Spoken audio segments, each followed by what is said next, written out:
Salut à tous, je sais même plus sur quelle chaîne je suis là. C'est Vélo Conseil, ouais. Juste pour vous parler d'un truc qui est intéressant là, sur le Tour de France, mais c'est pas le Tour de France, c'est le Tour de France où on en parle beaucoup parce que c'est une énorme épreuve. C'est le dopage. Bon, alors Lance Armstrong a organisé, enfin, il était vraiment un maître dans l'ordre de l'organisation. Quand tu es pris dans le système, ben, tu es obligé de mentir et tout ça. Je n'en reviens pas sur ce qui a été dit sur lui, je suis pas là pour ça. Ce que je veux dire par là, il y a des choses vraiment très étonnantes, en fait, sur les performances. Oui, alors vous allez me dire, oui, mais c'est évident. Oui, alors, autant entre le début du Tour de France, donc on va dire, quand ça commençait à bouger un peu, 1960, on va dire, 40, 60, et 1990, parce qu'en 1990, il y a eu une loi de l'UCI qui interdit d'avoir les vélos plus légers que 6,9 kg. Donc après, cette course au poids n'a pas été vraiment très significative.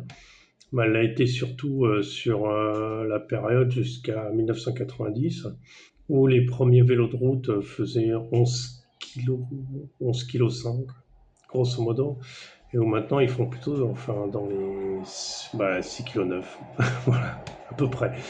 Puisque c'est, faut pas être plus léger, donc voilà. Je pense qu'à peu près tout le monde a à peu près les mêmes poids de vélo. Donc à partir de là où on gagne l'équivalent de 4 kilos sur un vélo, oui, alors effectivement, on augmente ses performances, c'est clair, c'est évident. Et c'est pour ça qu'on voit une évolution des performances sur comment on appelle ça, sur le Tour de France, enfin, sur des étapes bien claires. On parlera du Mont Ventoux par exemple. On a vraiment des écarts de performance assez forts entre 1990 et 1960 à peu près, à cause du gain vraiment de poids sur les vélos. Après, maintenant, à partir de 1990, en fait, on s'aperçoit que jusqu'à 2025, la technologie avance toujours, hein, c'est pas ce que je veux dire qu'elle est arrêtée. C'est la technologie, alors la technologie, là où elle a beaucoup progressé, c'est sur les frottements, sur les roulements, enfin ce genre de choses, quoi. Après, sur de France, on est sur une autre norme. Je doute bien que ce genre de pièce est changé très couramment, alors qu'un coureur lambda va le changer tous les ans ou tous les 6 mois s'il est vraiment motivé, ou s'il veut vraiment des résultats. Après, on a surtout avancé sur l'aérodynamique des vélos et ça n'existait pas trop dans les années 90. Et sur les matériaux, puisque dans les années 90, la majorité des vélos soit étaient en alu, en aluminium, ce qui est une mauvaise matière, parce qu'ils changeaient 3 fois de cadre pendant tout le Tour de France, et certains étaient en carbone, commençaient à être en carbone, et c'était rare. Et maintenant, avec le carbone, les vélos tiennent, les cadres tiennent beaucoup plus longtemps. Donc oui, il y a des améliorations comme ça, mais les améliorations de ce point-là ne sont pas super significatives, vraiment significatives, parce que le matériel va pas apporter une grosse différence, surtout en montée. C'est-à-dire l'aéro, quand on monte à 20 km/h, encore c'est énorme. C'est coureur pro. On n'a pas l'aéro, bon, ça compte un peu, mais on peut dire que c'est négligeable. Après, ce qu'il y a aussi, c'est qu'il y a le poids des vêtements, tout ça. Bon, on peut gagner quelques grammes, bien sûr. Les systèmes d'entraînement sont beaucoup plus précis, beaucoup plus efficaces, ça c'est vrai aussi, mais ça reste relativement peu significatif. C'est-à-dire que tu peux gagner grosso modo de ta performance 2%. C'est énorme comment on appelle ça, pour un coureur pro, hein, mais au final, c'est très faible. C'est très faible sur ta performance réelle. Donc, ce qu'on va dire, c'est que ton, comment dire, le gros, le problème, c'est qu'actuellement, voilà, je vais en venir plutôt comme ça. Le problème, c'est qu'actuellement, on arrive On sait maintenant lesquels étaient dopés dans les années 90-2000. On connaît leur record de vitesse. Et cette année, 2024-2025, il y a eu des records de vitesse encore plus impressionnants. Alors, on sait très bien que finalement, cette montée des Mont Ventoux, par exemple, physiologiquement, la personne peut faire peut faire quelque chose, peut développer en gros 400-410 watts, grosso modo. Maintenant, on a la performance de 450 watts, ce qui est énorme. 435-450 watts. Donc c'est vraiment au-dessus de la moyenne. Et comment on arrive à 450 watts? C'est plus le matériel. C'est même plus l'entraînement, puisque avec l'entraînement, tu peux gagner un peu. Tu peux corriger tes défauts, en fait. C'est surtout ça. Mais l'entraînement va pas faire d'un mec. Le mec qui court couramment, tu vas pas avoir une différence énorme. Absolument, enfin, comment on appelle ça, tu vas pas prendre 10% en plus, quoi. C'est jamais de la vie. Tu vas gagner, tu vas en gagnant du poids sur toi et en t'affinant, quoi. Voilà, tu vas gagner 2-3% en efficacité, pas énormément plus. Après, le matériel va te faire gagner grosso modo 1% et encore. Et surtout, à la fin du compte, la seule chose qui te fait vraiment gagner l'efficacité, ça va être le dopage. Et ça qui est triste, c'est que maintenant on arrive à des résultats tellement impressionnants en puissance, qui sont hors normes, inhumaines, et pourtant c'est des gens qui ne sont pas soi-disant dopés parce qu'ils ne sont pas attrapés au système de dopage. Mais ça ne veut pas dire qu'ils ne le sont pas, ça veut dire juste que le système de test n'est pas vraiment au point.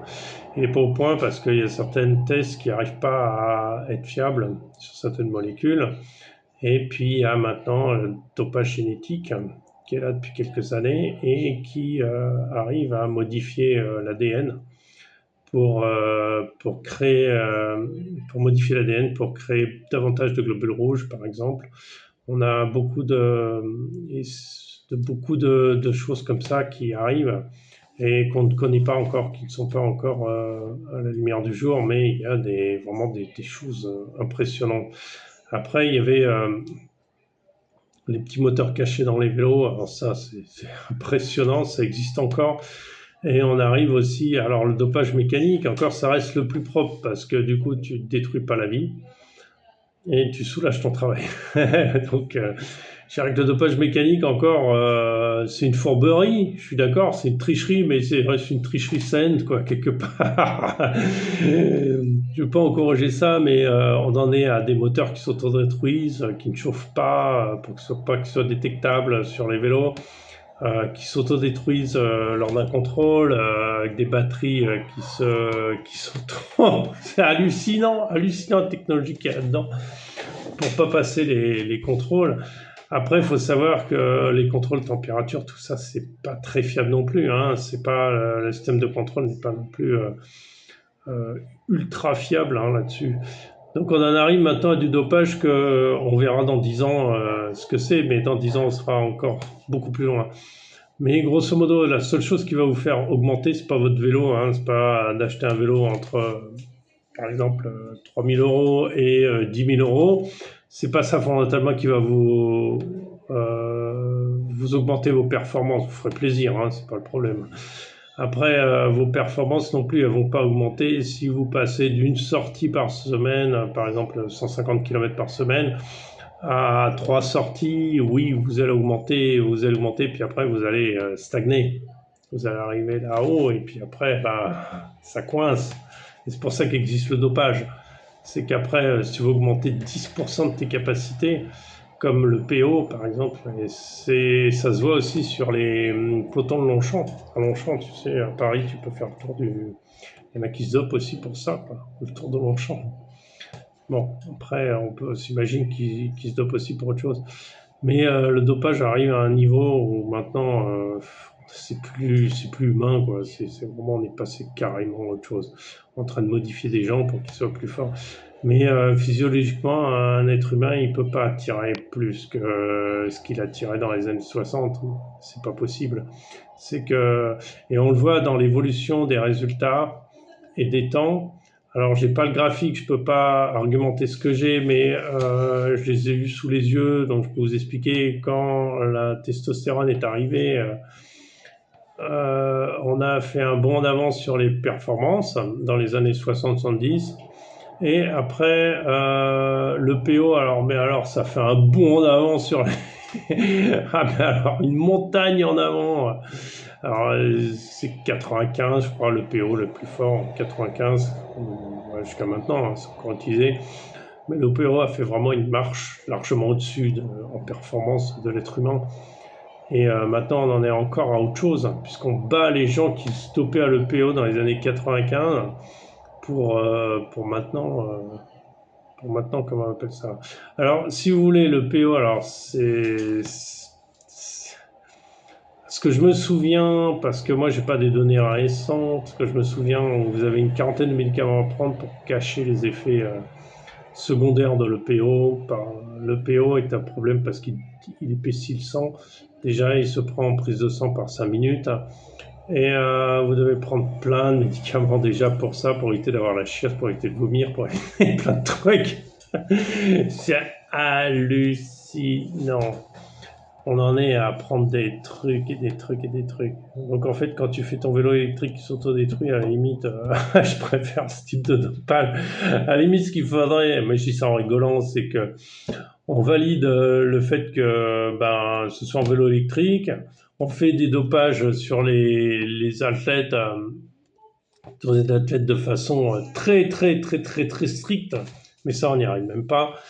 Et comment dire? Et puis après on laisse les gens, par exemple, on autorise un modèle de moteur électrique. À la limite, ça garantirait le spectacle. Si tu veux, tu gagnes encore du temps, machin, ce sera plus rapide. Mais si tout le monde a la même chose, c'est pas grave. Je veux dire, après, ça reste humain, quoi. Ça reste humain. Puis il y a bien un championnat du monde de vélo électrique en VTT. Voilà. Ça laisse rigoler. Voilà, sur ce, bonne idée, mais on arrive à des performances qui sont inhumaines maintenant. C'est plus dans l'autre. C'est plus de l'être humain.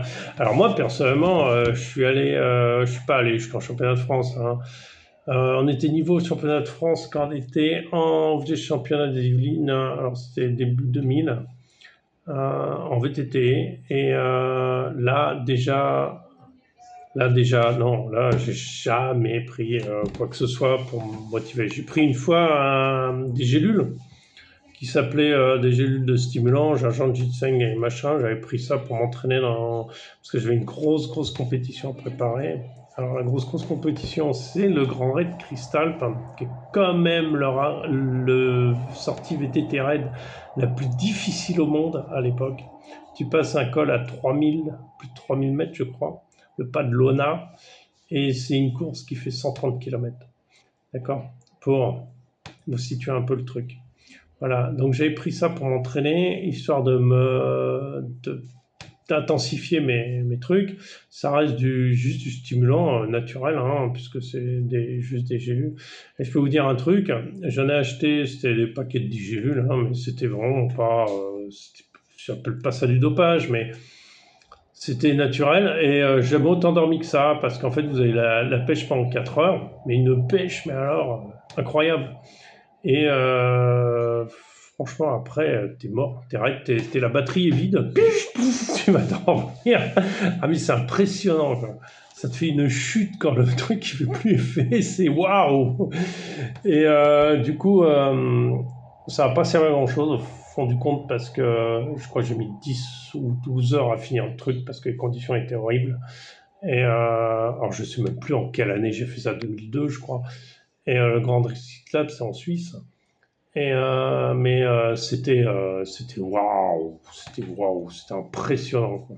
C'était impressionnant, vraiment, c'est ça. C'était vraiment la course la plus extrême que j'ai jamais faite. Voilà, sur ce, à très bientôt. Ciao, ciao.